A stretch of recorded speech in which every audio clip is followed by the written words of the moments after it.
The battle for Nexar Prime had lasted 17 days. Commander Vexus of the Krellian Empire watched from his damaged command ship as the last of his fleet burned in the cold void of space. His scales, once bright green with pride, had faded to a sickly gray. The war was over. The humans had won. Vexus had underestimated the Terrans. Everyone in the galaxy had underestimated the Terrans. When the small blue planet called Earth had first made contact with the greater galactic community 50 years ago, the elder races had laughed. These soft creatures with no claws, no natural armor, and no venom were supposed to be a threat. The Krellian Empire had conquered 100 worlds. What could these pink-skinned weaklings possibly do?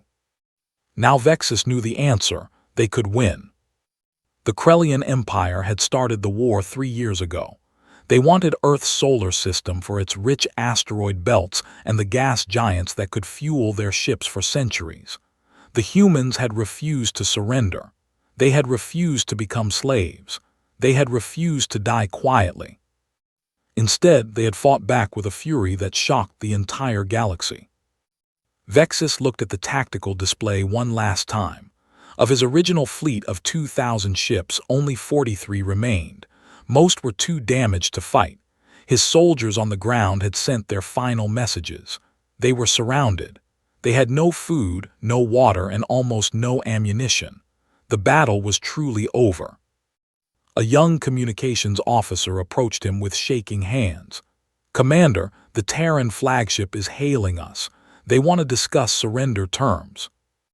Vexus closed his 4 eyes and took a deep breath. In Krellian culture, surrender was worse than death. A defeated commander was expected to destroy his own ship and take as many enemies with him as possible. But Vexus thought of the 30,000 soldiers still alive on the planet below. He thought of their families back home. He thought of his own children who he might never see again. "Open the channel," he said quietly. The main screen flickered to life. Vexus expected to see a Terran admiral dressed in medals, ready to gloat over his victory. Instead, he saw a tired-looking woman with gray hair and kind eyes. She wore a simple uniform with no decorations except a small flag on her shoulder. "I am Admiral Sarah Chen of the Terran Defense Force," she said. "I am calling to offer you surrender terms." Vexus straightened his spine. He would not show fear. "I am Commander Vexus of the Krellian Third Fleet. I am prepared to hear your terms, though I warn you that the Krellian people would rather die than become slaves." Admiral Chen nodded slowly. "We are not interested in slaves, Commander. We never have been." "Then what do you want?" Vexus asked. "Our worlds, our resources, our technology." "We want peace," she said simply. "We want this war to end. We want to stop watching young people die on both sides." Vexus was confused. This was not how wars ended. Wars ended with the winner taking everything and the loser losing everything. That was the way of the galaxy. That had always been the way. "I do not understand," he admitted. "My terms are as follows," Admiral Chen continued. "Your ships will power down their weapons and allow our crews to board for inspection. Your soldiers on the planet will lay down their arms and surrender to our ground forces. In exchange, all Krellian prisoners will be treated according to the Terran laws of war. They will receive food, water, medical care, and shelter. They will not be harmed. They will not be tortured. They will not be executed. When peace is officially declared, they will be returned to Krellian space." Vexus stared at the screen. Surely this was some kind of trick.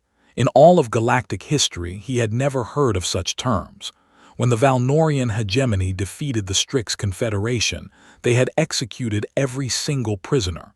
When the Krellian Empire conquered the Malvith worlds, they had sold the survivors into slavery.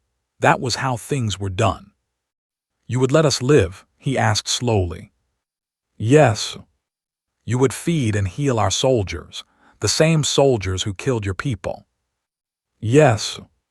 "Why?" The word came out before Vexus could stop it. Admiral Chen was quiet for a moment. When she spoke again, her voice was soft.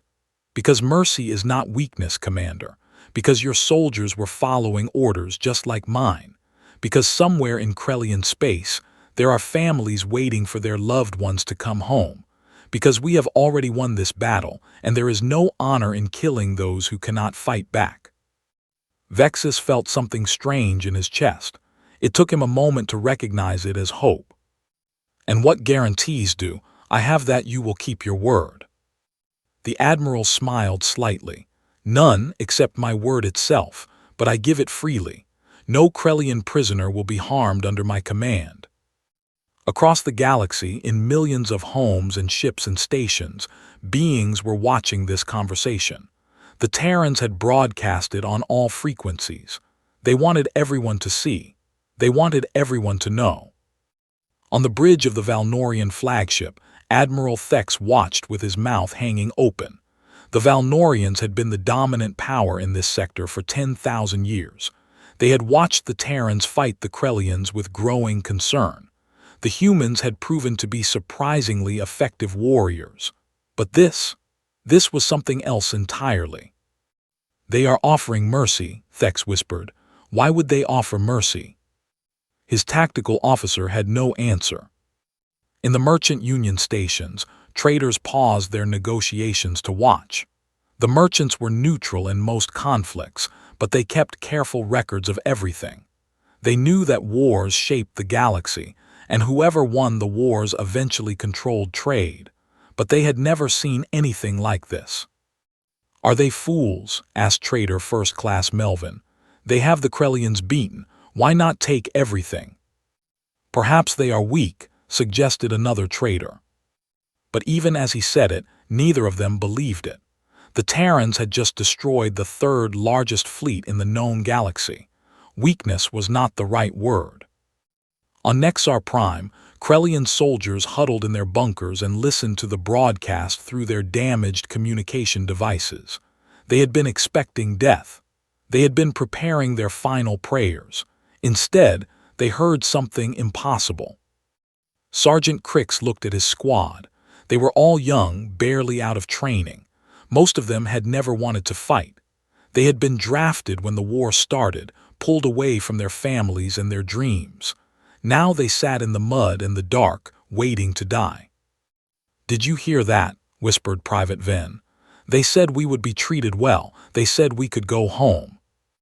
"It is a trick," said Corporal Drax, but his voice lacked conviction.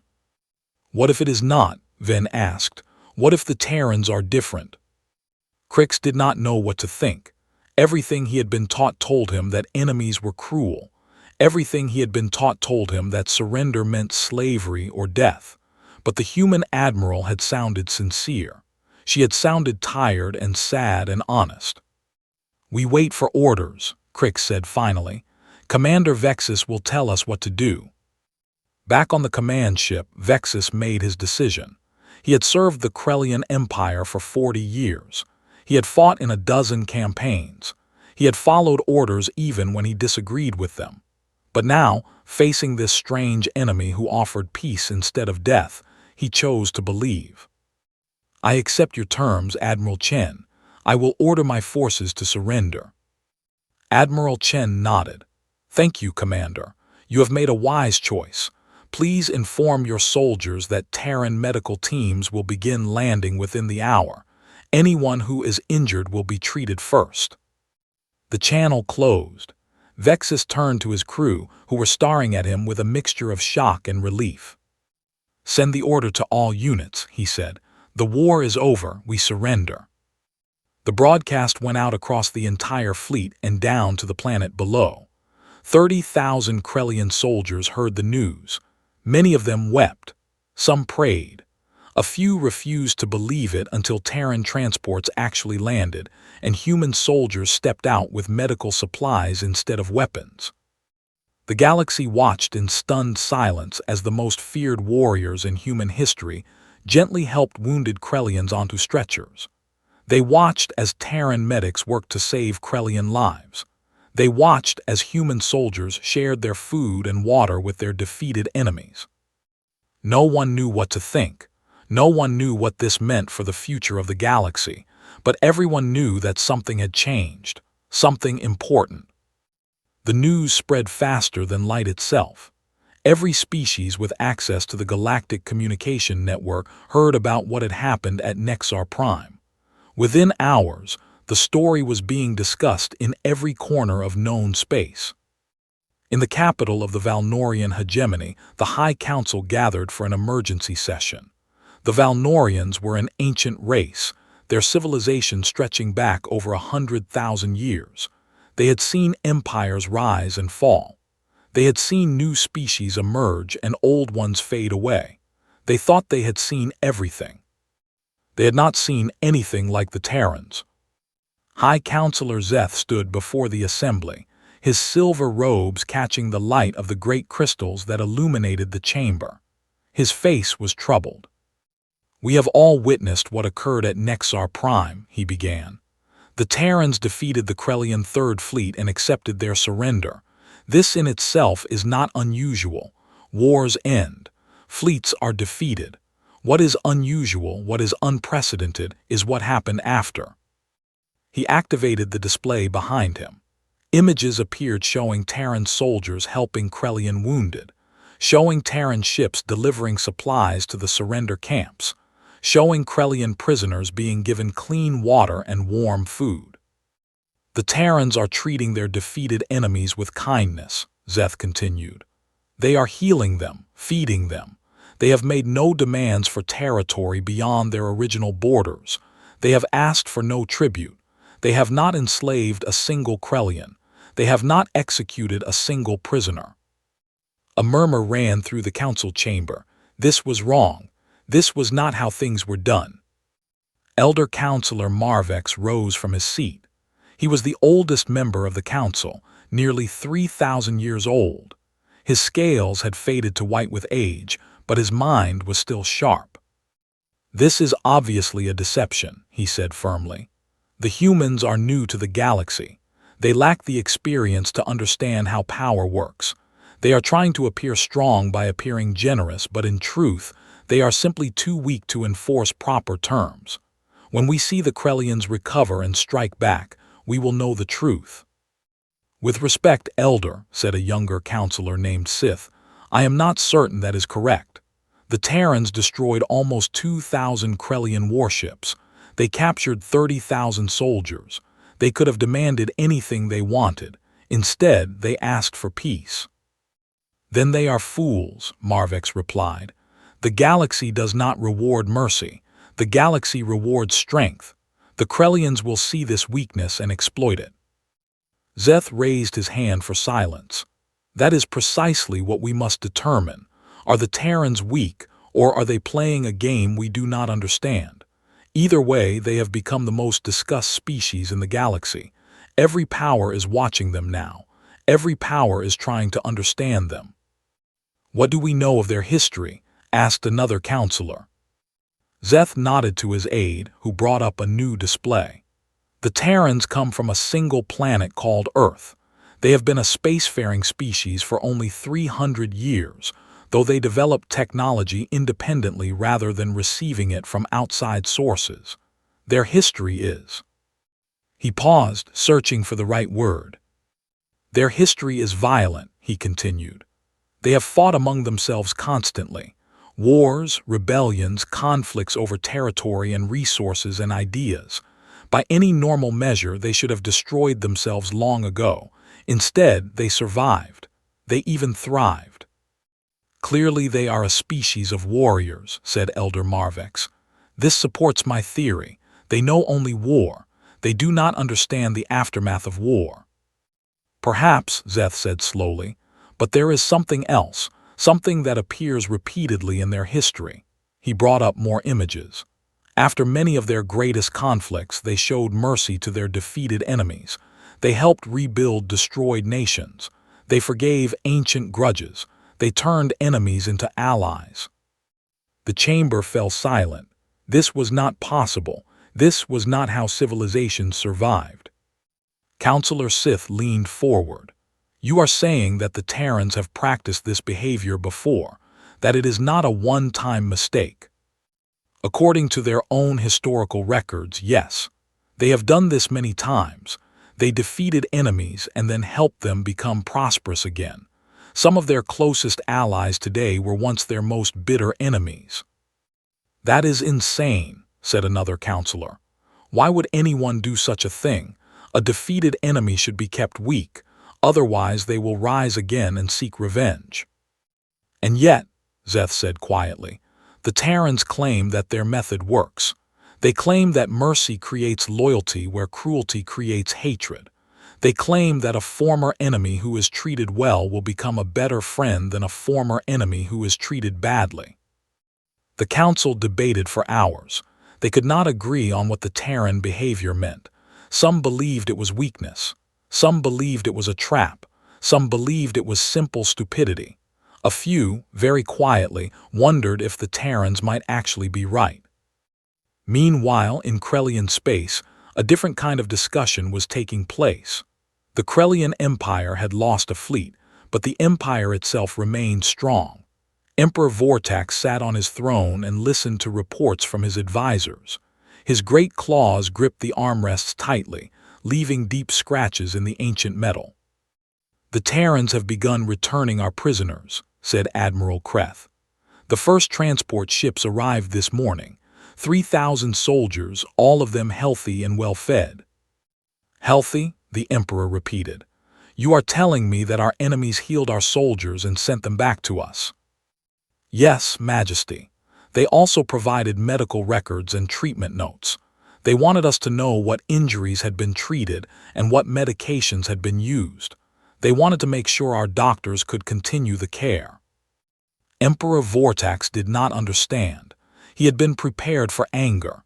He had been prepared for humiliation.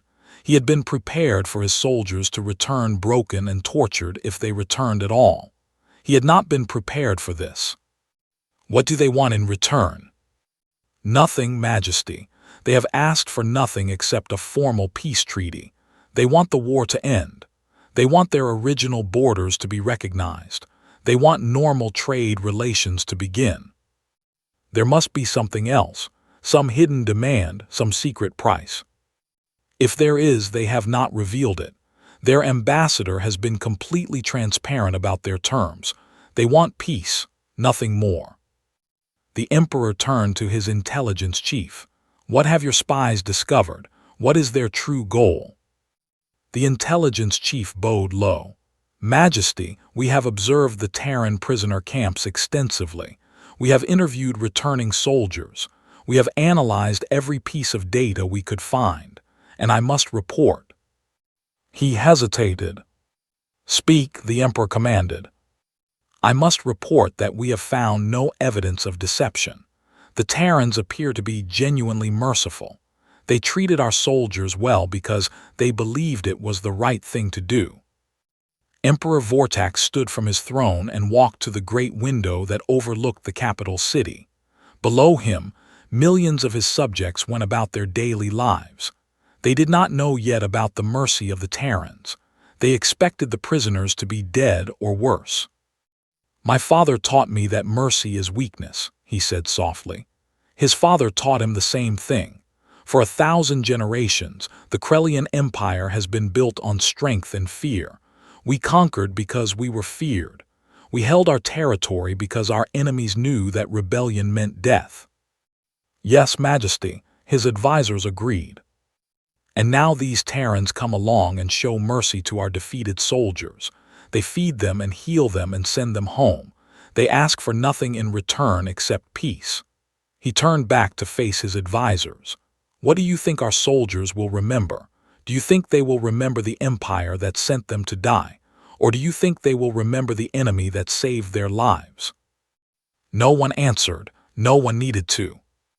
"The Terrans have done something very clever," the Emperor continued. "They have won a military victory and followed it with a different kind of victory. They have made our own soldiers grateful to them. They have made our own people question whether we are truly the good side in this conflict." Admiral Kreth cleared his throat. "Majesty, what should we do?" The Emperor was silent for a long moment. When he finally spoke, his voice was thoughtful. "We will accept the peace treaty. We will not attack the Terrans again, and we will watch them very carefully. because either they are the greatest fools the galaxy has ever seen, or they are the greatest threat we have ever faced, and I am beginning to suspect it is not the former. 3 months passed. The peace treaty between Earth and the Krellian Empire was signed. Terran ships began visiting Krellian ports for trade. Krellian merchants began selling their goods in Terran markets. The war that had killed millions ended with a handshake and a promise. But the galaxy had not forgotten what it had witnessed. The images of Terran mercy spread further and further. Species that had never heard of humanity now knew their name. Species that had dismissed them as weak newcomers now watched them with new eyes. On a small moon orbiting a gas giant in neutral space, representatives from a dozen species gathered for an unofficial conference.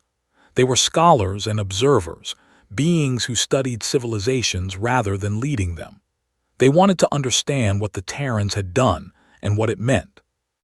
Professor Thelen of the Morven University led the discussion. He was a tall, thin being with 4 arms and a face covered in delicate sensory filaments.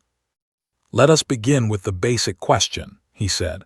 "Why would the Terrans show mercy to defeated enemies? What do they gain from such behavior?" "Perhaps nothing," suggested Dr. Kallax, a Vorn scholar known for his cynical views. "Perhaps they are simply naive. They are a young species. They have not learned the harsh lessons of the galaxy yet. In time, they will realize their mistake." "I am not so certain," replied Scholar Min, a tiny being who studied psychology across species. "I have reviewed the Terran historical records extensively. This is not new behavior for them. They have done this many times before in conflicts among themselves. The results have often been positive." "Give us an example," Professor Thelen requested. Scholar Min activated her display. "Consider this conflict from their history, roughly 400 years ago. A large Terran nation called the United States fought a terrible war against another nation called Japan. The war was extremely violent. Both sides committed terrible acts. Millions died." She paused to let this sink in. When the war ended, the United States had won completely. They could have enslaved the Japanese. They could have destroyed their culture. They could have taken their resources. Instead, they helped Japan rebuild. They provided food and medicine. They helped create a new government. They invested heavily in Japanese industry. "And what happened?" asked Dr. Kallax skeptically. "Within a few decades, Japan became one of the United States' closest allies and strongest economic partners. Former enemies became friends. Former battlefield became trade routes. The mercy shown after the war created a bond that lasted for centuries." The scholars murmured among themselves. This was a strange concept. "But surely," said Professor Thelen, "such behavior must fail sometimes. Surely some enemies take advantage of mercy and attack again." "Yes," Scholar Min admitted. "It does fail sometimes. Mercy is not always rewarded, but the Terrans seem to believe that the successes outweigh the failures. They seem to believe that creating allies is more valuable than creating resentful subjects." "This is a gamble," said Dr. Kallax, "a foolish gamble. Perhaps, or perhaps it is wisdom that we do not yet understand." The conference continued for many hours. The scholars debated and argued and analyzed. By the end, they had not reached a consensus. But they had all agreed on one thing. The Terrans were unlike any species the galaxy had ever seen. Word of the conference spread. Other scholars began their own studies. Other powers began to pay attention. The Terrans had done something that no one had done in living memory. They had shown mercy to defeated enemies, and the galaxy could not stop talking about it. In the great markets of the Merchant Union, the Terrans became a popular topic of conversation. Traders who had never met a human discussed them endlessly. "I heard they return all prisoners," said one trader to another. "Every single one, no exceptions." "I heard they even return the bodies of the dead," replied his companion, "so that families can perform proper burial ceremonies." Why would anyone do such a thing? What profit is there in returning corpses? I do not know, but I know this. If I had to choose between being captured by the Terrans or being captured by the Valnorians, I would choose the Terrans.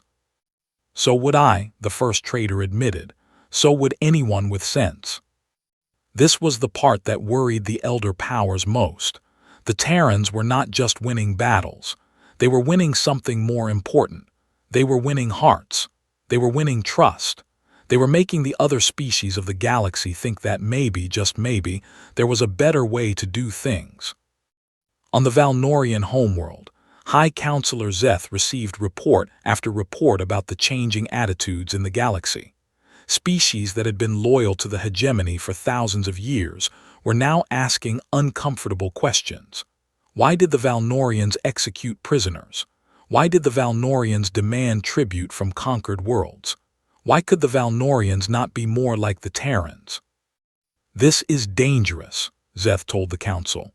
The Terrans are undermining our authority without firing a single shot. They are making us look cruel and outdated. Then we should destroy them, said Elder Marvex. Before they become too powerful, strike now while they are still weak. They are not weak, countered Counselor Sith. They defeated the Krellians, and if we attack them without provocation, we will prove that they are right and we are wrong. The galaxy will turn against us.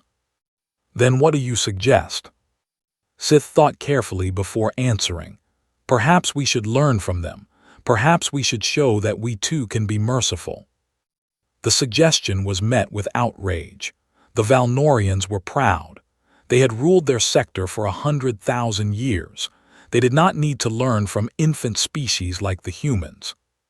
But even as the council rejected the idea, some members wondered privately if Sith might be right. The old ways had worked for a long time, but the galaxy was changing, and the Terrans were leading that change. On Earth, Admiral Sarah Chen retired from active service. She had led the fleet to victory. She had negotiated the peace. She had shown the galaxy what humanity could be. Now she wanted to rest. At her retirement ceremony, the president of the Terran Federation gave a speech in her honor. Admiral Chen did not just win a war, he said. She showed us who we are. She showed us that victory does not require cruelty. She showed us that strength and compassion can exist together. She showed us that the best way to defeat an enemy is to turn them into a friend. Chen listened to the speech with tears in her eyes. She thought about all the soldiers who had died in the war. She thought about all the families who had lost loved ones. She thought about the Krellian prisoners she had helped save. I did not do anything special, she said when it was her turn to speak. I just did what any decent person would do. I treated others the way I would want to be treated. That is not heroism. That is just basic humanity. But the galaxy disagreed. To them, what she had done was extraordinary. To them, what she had done was impossible. To them, what she had done was the beginning of something new. 5 years after the Battle of Nexar Prime, the galaxy had changed more than anyone expected. The Terrans had kept their promises. Every single Krellian prisoner had been returned home. Every single wounded soldier had been healed. Every single dead body had been sent back for proper burial. The Krellian people did not know what to think. For generations, they had been taught that the Empire was always right and enemies were always wrong. Now they had met an enemy who was kinder than their own government. Many young Krellians began to ask dangerous questions. Why did the Empire treat conquered peoples so harshly? Why did the Empire execute prisoners? Why could the Empire not be more like the Terrans? Emperor Vortax watched these developments with growing concern. The Terrans had planted seeds of doubt in his own people. Without meaning to, they had started a quiet revolution of ideas. We are losing control, his intelligence chief warned him. The people are questioning our methods. They are comparing us to the humans and finding us lacking. What would you have me do? The Emperor asked. We cannot unring this bell. We cannot make our people forget what they have seen. Perhaps we could change. The Emperor stared at his advisor. Change. The Krellian Empire does not change. We have ruled for 1,000 years using the same methods. And perhaps that is why we lost the war. It was a dangerous thing to say, but the Emperor did not punish his advisor. Instead, he thought about the words for a long time. Across the galaxy, similar conversations were happening. The Valnorian hegemony was facing unrest in some of its conquered territories. Species that had been obedient for centuries were now demanding better treatment. They had seen how the Terrans treated the Krellians. They wanted the same. High Counselor Zeth called an emergency meeting of the Council. "We must address this situation," he said. "The Terran example is spreading like a disease. Our subjects are demanding rights they have never asked for before." "Crush them," said Elder Marvex, as always. "Make examples of the rebels. Show them that defiance means death." "That is what we have always done," Counselor Sith replied. "And it has always worked. But I wonder if it will work now. If we kill the rebels, we prove the Terrans right. We prove that we are cruel and they are kind. More species will turn against us. Then what should we do? Perhaps we should offer reforms, better treatment for conquered peoples, more rights, less tribute. We do not need to become the Terrans, but we could become slightly less terrible." The council debated for days.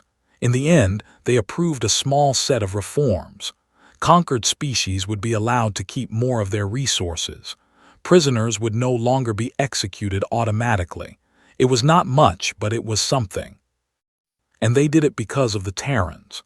They did it because a young species from a small planet had shown the galaxy that there was another way. The Merchant Union was perhaps the quickest to adapt. They were not warriors or conquerors. They were business people. They understood that reputation mattered, and the Terrans had the best reputation in the galaxy. "We should align ourselves with the Terrans," declared Trader Supreme Galax at a meeting of the Union's governing council. "They are the future. Species want to trade with them. Species want to befriend them. If we become their partners, we will prosper." The Union began sending ambassadors to Earth. Trade agreements were signed. Human merchants were welcomed in Union space. The relationship grew quickly and strongly. Other species followed. The Zelathi, a peaceful race of scholars, had been neutral in all galactic conflicts for 10,000 years. Now they sent their first ambassador to Earth, eager to learn about this strange species that showed mercy to enemies. The Formok, a collective species that valued harmony above all else, declared the Terrans to be kindred spirits. They invited human students to study at their great academies. Even the Krellian Empire, slowly and reluctantly, began to establish diplomatic relations with Earth. Emperor Vortax himself sent a personal message to the Terran president. "Your people showed mercy to my soldiers," he wrote. "I did not understand why at the time. I am beginning to understand now. Perhaps there is much that our species can learn from each other." Admiral Chen, now living quietly in retirement, watched these developments with quiet satisfaction. She had not expected her actions to have such far-reaching consequences. She had simply done what she believed was right. A young reporter came to interview her for a documentary about the Battle of Nexar Prime. He asked her the question that everyone wanted to know: why had she shown mercy? Chen thought about the question for a long time. "When I was a child," she finally said, "my grandmother told me a story. She said that hatred is a fire that burns whoever holds it. If you hate your enemies, you become like them. If you treat them cruelly, you teach them to be cruel. But if you show kindness, you plant a seed that might one day grow into peace." And you believed her. I did not know if I believed her. But when I stood on the bridge of my ship, looking at 30,000 defeated soldiers who expected to die, I decided to find out. I decided to plant the seed and see what grew. What do you think grew? Chen smiled. I think hope grew. I think the galaxy saw that things could be different. I think people everywhere started to believe that maybe, just maybe, we do not have to keep repeating the same cycle of violence and revenge forever. That is worth more than any victory. The documentary was broadcast across the galaxy. Billions of beings watched it. Many of them were moved by Chen's words. Many of them began to think differently about enemies and wars and mercy. On a distant world called Krevath, a young Krellian soldier named Ven watched the documentary in his small apartment. He was one of the soldiers who had been captured at Nexar Prime. He had been treated with kindness by his human captors. He had been healed and fed and sent home safely. Now he worked as a teacher, sharing his experiences with young Krellians. He told them about the humans who had saved his life. He told them about Admiral Chen, who had offered mercy instead of death. He told them that enemies could become friends. Some of his students did not believe him. They had been taught their whole lives that mercy was weakness, but others listened. Others wondered if maybe, just maybe, there was a better way. Ven thought about the future. He thought about a galaxy where species did not always have to kill each other. He thought about a galaxy where wars ended with handshakes instead of executions. He thought about a galaxy that looked a little more like the one the Terrans were trying to create. It seemed impossible. It seemed naive. It seemed like something only a young and foolish species would believe in. But then again, Ven thought the Terrans had believed in it. And look what had happened. 20 years after the Battle of Nexar Prime, the galaxy was a different place. Not completely different, of course. There were still wars. There were still cruel empires and unjust rulers. There were still species that treated their defeated enemies badly. But something had shifted. Something fundamental had changed. And everyone knew that it had started with the Terrans. The Galactic Assembly, a gathering of representatives from hundreds of species, met annually to discuss matters of common concern. For most of its history, the Assembly had been dominated by the elder powers like the Valnorians. The younger species had little voice and less influence. Now, for the first time, a Terran was elected to lead the Assembly. Her name was Maya Akanjo, and she was the daughter of refugees who had fled Earth during the early days of space colonization. She had served as a diplomat for 30 years, earning the respect of species across the galaxy. "I am honored by this trust," she said in her acceptance speech, "and I want to talk about the future we can build together." She paused, looking out at the representatives from hundreds of worlds. 20 years ago, my people did something that shocked the galaxy. We showed mercy to defeated enemies. We treated prisoners with kindness. We turned a war into a peace. At the time, many of you thought we were fools. Some of you still do. A few representatives shifted uncomfortably. Others nodded in agreement. But look at what has happened since then. The Krellian Empire is now one of our closest trading partners. Krellian students study in Terran universities. Terran tourists visit Krellian worlds. A species that was once our bitter enemy is now our friend. She brought up a display showing trade routes between Earth and Krellia. The lines crisscross the galaxy, representing billions of credits in commerce and millions of cultural exchanges. This did not happen because we crushed the Krellians. This did not happen because we humiliated them. This happened because we treated them with dignity, because we showed them that humans could be trusted, because we gave them a reason to want peace instead of revenge. The chamber was silent. Every representative was listening intently. I'm not saying that mercy always works. I'm not saying that every enemy can become a friend, but I am saying that we should try. I am saying that we should give peace a chance before we assume that war is the only answer. I am saying that the galaxy can be better than it has been. After her speech, many representatives approached her to express their support. Even some Valnorians, quietly and privately, admitted that she had made good points. But not everyone was convinced.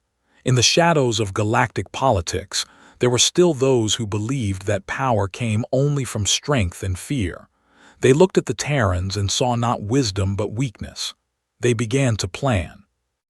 The Veth Dominion was a new power, rising in a distant corner of the galaxy. They were a warrior species, bred for combat and raised on stories of conquest. They had watched the Terrans with contempt. To them, mercy was the greatest sin. To them, kindness to enemies was treason against oneself. Overlord Zeth addressed his war council. The Terrans have made themselves weak. They have shown the galaxy that they will not fight to the death. They have shown the galaxy that they will accept surrender and offer kindness. We will use this against them. How? Asked his chief admiral. We will attack their allies. We will conquer their trading partners. And when they come to help, we will show them what true warriors look like. We will teach them that mercy is death. The Veth Dominion launched their campaign without warning.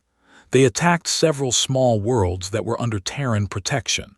They killed without discrimination. They enslaved entire populations. They broadcast their atrocities across the galaxy as a warning. This is what happens to those who trust the Terrans, Overlord Zeth declared. The humans cannot protect you. The humans will not protect you. Surrender now and you may live as our slaves. Resist and you will die. On Earth, President Abdullah called an emergency meeting of the Defense Council. Admiral James Nakamura, the current head of the Terran Defense Force, presented the situation. The Veth have conquered 3 worlds in our sphere of protection. They have killed over 2 million civilians. They are continuing their advance toward our core systems. Can we stop them? The president asked. Yes, but it will be difficult. The Veth are strong and they are determined. They believe that we are weak because of our mercy. They believe that we will not fight hard. Then we will prove them wrong. The Terran Defense Force mobilized. Every ship, every soldier, every resource was directed toward stopping the Veth advance. The galaxy watched once again, wondering if the Terrans would remain true to their principles. The Battle of Zelath Station was the first major engagement. The Veth expected the Terrans to be hesitant, to be reluctant to fight. They were wrong. Admiral Nakamura commanded the Terran fleet with brilliant precision. He outmaneuvered the Veth at every turn. He destroyed their formations. He crippled their ships. When the battle was over, the Veth had lost over half their fleet. But that was not the part that shocked the galaxy. After the battle, Terran ships moved through the debris field looking for survivors. They found Veth escape pods and damaged shuttles. Inside were thousands of Veth warriors who expected to be killed. "What are your orders, Admiral?" asked the captain of the rescue ship. Admiral Nakamura did not hesitate. "Bring them aboard, treat them as prisoners of war. Follow the same protocols we used with the Krellians." "Sir, these beings just killed millions of innocent people. They enslaved entire worlds." "I know what they did, and I know what we do. We do not become monsters to fight monsters. Bring them aboard." The Veth prisoners were stunned. They had been prepared for death or torture. Instead, they received medical care and food in clean quarters. Their guards treated them firmly but fairly. No one hit them. No one insulted them. No one threatened their families. Overlord Zeth received reports about the treatment of his captured warriors. He could not understand it. "They show mercy even now, after everything we did." "Yes, Overlord, the Terrans are treating our prisoners well." "Then they are fools, greater fools than I thought. We will crush them." But the war did not go as Zeth planned. Battle after battle, the Terrans proved that mercy did not mean weakness. They fought with skill and determination. They pushed the Veth back from the worlds they had conquered. They liberated the enslaved populations and helped them rebuild. And every time they captured Veth prisoners, they treated them with kindness. The war lasted 2 years. By the end, the Veth Dominion was broken. Overlord Zeth was captured when his flagship was surrounded by Terran ships. "Kill me," he snarled when Terran soldiers boarded his ship. "I will not accept your false mercy." Admiral Nakamura faced him calmly. Your soldiers killed millions of people. You enslaved entire worlds. You committed crimes that cannot be forgiven. Then execute me. Prove that you are no different from us. No, you will stand trial for your crimes. You will face justice, not revenge. If you are found guilty, you will spend the rest of your life in prison, thinking about what you have done. And your people will see that the Terrans keep their word, even with enemies like you.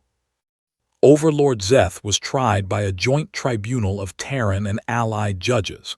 He was found guilty of crimes against sapient beings. He was sentenced to life imprisonment on a distant moon, where he would have time to reflect on his actions. Some in the galaxy thought the sentence was too light. Some thought Zeth should have been executed, but the Terrans held firm to their principles. Justice is not revenge, President Abdullah explained. If we execute our enemies in anger, we become like them. If we show mercy even to the worst, we prove that our values are stronger than our hate. The Veth prisoners were treated according to Terran standards. Over time, many of them began to change. They had been raised to believe that mercy was weakness. Now they experienced mercy firsthand. Some of them began to question everything they had been taught. A young Veth warrior named Krath was among the prisoners. He had fought fiercely against the Terrans. He had killed many of their soldiers. He had expected to die fighting or be tortured to death if captured. Instead, he found himself in a clean cell with regular meals and medical care. His guards spoke to him respectfully. When he was injured in a fight with another prisoner, a human doctor treated his wounds with gentle hands. "Why do you help me?" Krath asked the doctor. "I killed your people. I would have killed you if I could." The doctor looked at him sadly. "Because you are a living being and you are hurt. Because hurting you back would not bring my people back to life. Because I believe that everyone deserves a chance to become better." Krath did not understand, but over time he began to think about what the doctor had said. He began to question the beliefs he had been raised with. He began to wonder if maybe, just maybe, the Terrans were not fools after all. Years later, after the war ended and the prisoners were eventually released, Krath returned to his people. He became a teacher, like Ven the Krellian had become. He told his students about the humans who had shown mercy to enemies. He told them that there was another way to live. Some of his students did not believe him, but others listened.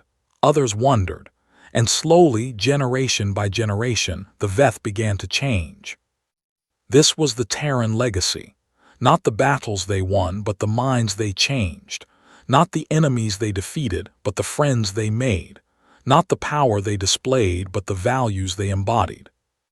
The galaxy was vast and old and full of species that had been fighting for millions of years. The Terrans could not change everything. They could not make every species merciful. They could not end all wars or prevent all cruelty. But they could plant seeds. They could show an example. They could prove that mercy was not weakness, that kindness was not foolishness, that enemies could become friends. And slowly, over decades and centuries, those seeds began to grow. Admiral Sarah Chen did not live to see all of this. She died peacefully in her sleep at the age of 92, surrounded by family and friends. But before she died, she received a message from Commander Vexus, the Krellian leader she had accepted surrender from so many years ago. "Admiral Chen," the message said, "I want you to know that I have never forgotten what you did for my soldiers. You showed us mercy when we expected death. You treated us with dignity when we expected shame. You gave us hope when we expected only darkness. Because of you, my people began to change. Because of you, the galaxy began to change. I am grateful. We are all grateful. Thank you." Chen read the message with tears in her eyes. She remembered the day of the surrender, the fear in Vexus's voice, the doubt in her own heart. She had not known if mercy would work. She had only known that she had to try. And now, at the end of her life, she knew that it had been worth it. Every act of kindness rippled outward. Every moment of mercy planted a seed. The galaxy was changing, slowly but surely, because she and others like her had chosen to be better than their worst impulses.